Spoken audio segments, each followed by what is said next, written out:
Jérôme, très souvent, il est difficile de gérer en fait l'équilibre professionnel-privé. C'est vrai que quand on entreprend, on a toujours l'habitude, en fait, grosso modo, de tout mélanger. Comment tu gères cela? Alors, moi, c'est vrai que je suis dans une situation, c'est que je travaille à domicile.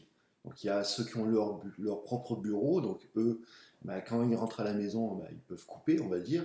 Moi, c'est chez moi, c'est sur la table du salon. Pour l'instant, je n'ai pas encore de bureau. Mais comment je gère ça? C'est déjà faire en sorte que, parce que aussi, pour savoir ma situation, je suis marié et j'ai deux enfants. Et l'idée, c'est déjà quand j'ai des enfants, c'est de travailler le moins possible. Essayer de se couper quand c'est le soir, essayer de ne pas se coucher trop tard. Mais après, c'est quelque chose qui est propre à chacun. Euh, donc, un outil que j'utilise, par exemple avec ma femme, c'est on utilise un agenda partagé. C'est-à-dire que je vois quel est son planning, elle voit le mien, et ça permet de savoir à quel moment on a un souci pour aller récupérer les enfants, par exemple, à quel moment je peux prendre mes rendez-vous, ce genre de choses. Donc voilà, c'est un équilibre.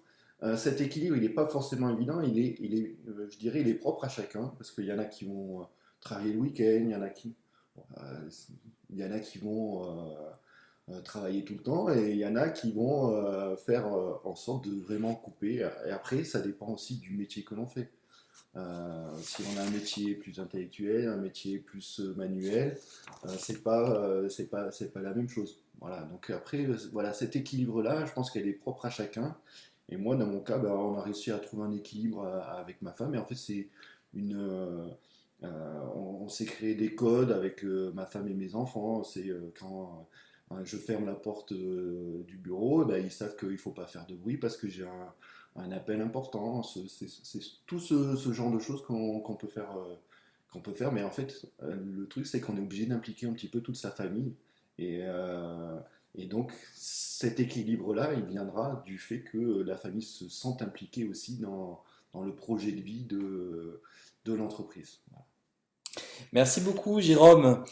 Nous vous remercions donc de nous avoir suivis et nous reviendrons très prochainement avec un autre sujet captivant. Merci, au Merci revoir. Laurent.